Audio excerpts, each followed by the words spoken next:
ಕೃಷ್ಣನನ್ನು ಕೇಳಿದ, ಈ ಗೋಡೆಯ ಮೇಲೆ ಒಂದು ಸಂದೇಶ ಬರಿ.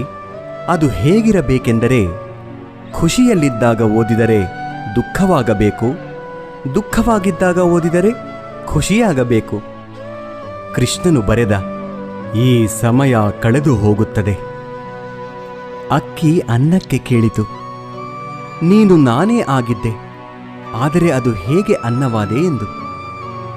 ಅನ್ನ ಸುಂದರವಾಗಿ ಉತ್ತರಿಸಿತು, ನೀರು ಮತ್ತು ಬೆಂಕಿಗಳ ಸಂಪರ್ಕಕ್ಕೆ ಒಳಗಾದೆ, ಅವುಗಳ ಸಂಸ್ಕಾರದಿಂದ ಮೃದುವಾದೆ, ಮಧುರವಾದೆ.